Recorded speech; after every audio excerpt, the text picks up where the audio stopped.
Hi everyone, my name is Tonalmit. I have been an English teacher for almost 10 years. You might have seen me before as Jaywichi TV on TikTok.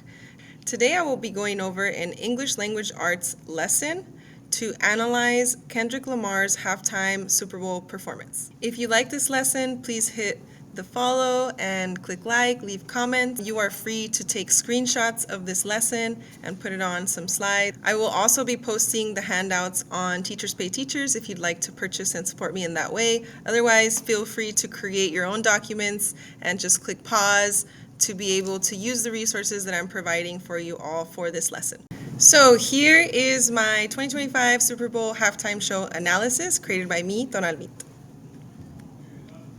Here are the California standards for 11th grade English and 12th grade English. Now, if you do not have 11th grade English or 12th grade English, you can always adjust the standards to fit this lesson plan. I do teach ELD students, so I do keep in mind those students when I'm creating my lessons. So for the most part, it is pretty scaffolded for their needs. So you can just find standards that would basically relate to analysis, point of view, purpose. If you're teaching ethos, pathos, and logos, this is more of an emphasis on, I would say, pathos, right, that appeal to emotion through art. I've also incorporated a discussion, so group discussions or a class discussion as well, and an analysis of figurative language and understanding what figurative language is. These learning objectives, I create them for students, so usually I have students copy them down, or you can have them share with a partner, or you can have them rephrase it however you'd like. And so the learning objective is I will analyze the political purpose, symbolism, and use of rhetorical devices that Kendrick Lamar's 2025 Super Bowl halftime show communicated. I would actually add figurative language in that learning objective, but I'm trying to get this lesson done in between my classes, and I've been trying to get this done for the past day or two. The skills in practice would be note-taking, analysis, critical thinking, and communication. This is something that if you would like to front load what ethos, pathos, and logos is, hopefully by the time you do this lesson, students already are familiar with ethos, pathos, and logos is as far as rhetoric. Otherwise, this would be something that you might want to have them do before you show them the halftime show.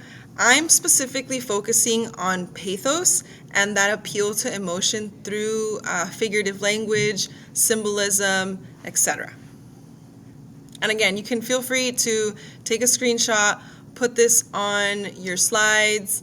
It does say ELD3 because I created one for my 11th grade English and then I made one for my ELD students, but I found that even my 11th grade English students were benefiting from the adjusted ELD3 version. So symbolism, it's also important to front load this as well to students. And I looked at different definitions and just kind of came up with the simple definition being the use of symbols to represent something else, such as ideas, emotions, and concepts in order to go beyond its literal meaning. And I did provide some examples. The most basic example that I think most students understand is a heart, that a heart symbolizes love. But then I use different examples also from the video to kind of front load that as well. That division, right, that center space, right, symbolizing division. The American flag, typically people think of the American dream. Some people think otherwise, which is also valid. People marching tends to be something that is viewed as militant. Context. This is also something that you can provide. Not all students are familiar with what Uncle Sam represents. And so I wrote this down on these slides. Again, you can adjust this for your class depending on what you teach.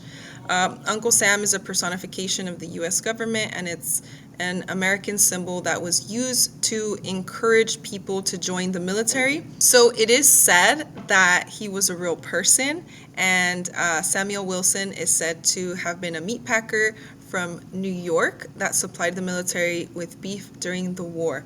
Now for context, again, if you would like to adjust this for your class, feel free to do so. I know for some teachers in different states, they're more conservative, so you might have to be careful with how you present this information. Samuel L. Jackson played the role of Uncle Sam. He is an actor who is known for playing an Uncle Tom character in the movie Django. An Uncle Tom is a caricature of an African American who is eager to get the approval of whites. Now, I did try to stick to the facts without, putting my own analysis or my own opinion. But again, sometimes the facts in some states might get you in trouble. So maybe you can just limit it to Samuel L. Jackson played the role of Uncle Sam. And I do have handouts, but if you feel like you might get in trouble, then maybe you can just focus on the discussion piece. That way students aren't actually writing anything that could get you in trouble. For more context, 40 acres and a mule, a phrase that refers to a false promise of land and resources made by the U.S. government to formerly enslaved African Americans after the American Civil War. So again, if you would like to have your students take notes on this beforehand, that is something that you can do as well. I did not include this as part of my lesson, but that could be something you could incorporate for your lesson. Another piece of context that some people didn't really keep in mind during the performance was that President Donald Trump is the first president to attend this particular Super Bowl, but a Super Bowl in general, and he was in attendance during that halftime show. And the reason that I think it's important to bring this up is because just by listening to the conversations of my students, they're mostly thinking of that performance as a performance towards just Drake. Like, they're not making those connections, at least not all of my students. And they're in 11th grade. These are the notes that I created. Again, feel free to take screenshots. I know as teachers, we always steal each other's ideas. I will not be offended. But again, if you want to support me, it is on Teachers Pay Teachers. Just look for Tonalmit. And you can purchase that to support me once again, because I did work on this for about 2 days. So for the notes, things, again, you would want to probably front load this before you show the performance, so they can take notes on the type of figurative language that Kendrick is using, what was said, for example, what is being repeated, if you've taught anaphora, how did Uncle Sam look, what did he say, right? Those are the kinds of notes they should be taking to really fully be able to engage in this discussion. And again, this is that scaffold for the students that struggle to remember what they watched, because sometimes they're so into what they're viewing that they forget, and then once they get to the discussion, they're not sure what to say. And what colors did you see? Like, what colors did they see? What symbols or phrases did they recognize? So here's the performance. Obviously, you would play that performance, and it's about 15 minutes or so. There is ads, so if you have, I forgot what it's called, but Google, YouTube, I forgot what it's called, but it's on YouTube where you don't have the ads. I don't have money. I'm your typical teacher, so I just play the ads or skip them, but that's up to you. As for group discussions, I like to set up my groups with 3 to 4 students. I number the students so that they're each responding to the question. It kind of requires them to participate. And then I just kind of walk around to ensure that each group is discussing each question. Now, for a more advanced discussion, you could do like a full circle with your class, a Socratic seminar, where you have students develop their own questions about the performance, and then they would be the ones that are posing the questions, and you would be more of a facilitator. But I'm creating this lesson keeping in mind that maybe some teachers haven't done discussions before, and it's good to start with small groups at first.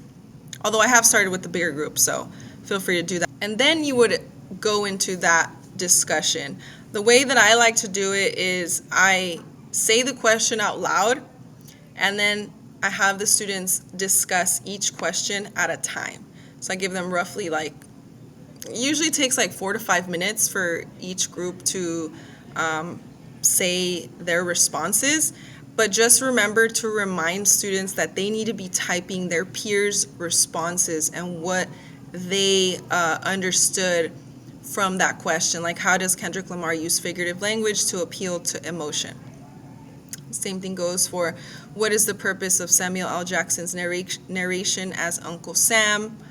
You know, not everybody might get to that point, but they can simply like at least try from their notes to make some kind of conclusion or inference from what they saw. And then how was symbolism used to make a political argument? Now, each group may vary. Some groups might be really shy. They might not discuss much. Some groups may have some really amazing discussions. This is where it's important to ask for volunteers. I know some teachers are against cold calling, but I personally like cold calling. I use this random name picker that I just Google online, and I make like a wheel from each group and I pick on them. And honestly, again, some people are against that. They're more about like asking for volunteers. Some people are, more for cold calling, but I personally think it holds students accountable so they're actually doing their work, so they have that pressure to have that response. But again, that is up to your discretion. And then last but not least, an analysis writing activity. I personally think it's awesome to give students a choice, so they get to choose which question they want to focus on. And so they would just write down the question that they want to answer, and then they would write their paragraph response. Now, I don't know if you all are familiar with CER, but it is a writing strategy that I've been using for years, and I find that it's pretty effective and a simple acronym for them to remember. ACCLAIM, right, making a sentence frame from the question and then answering the question. Getting evidence from the text. In this case, the text is the halftime show. So they would need to come up with an example, a description from what they saw as their evidence in this case. And then they would need to write their analysis by creating conclusions, connecting it back to their claim, right, elaborating. Again, if students struggle with writing, maybe it's a good idea to provide some sentence frames for reasoning. I also have a document that focuses just on reasoning on Teachers Pay Teachers, so if you're interested in looking at that, that is also something that is available. So hopefully you enjoyed this lesson. Hopefully you can incorporate this in your classroom to teach pathos, figurative language, analysis, and symbolism. Hope you enjoyed. Please give me a like and share if you support this kind of teaching, and hopefully I can work on making more videos. It is kind of hard sometimes as a mother of a toddler and a teacher who teaches 6 periods, but I will make the effort if you all ask. Thank you once again.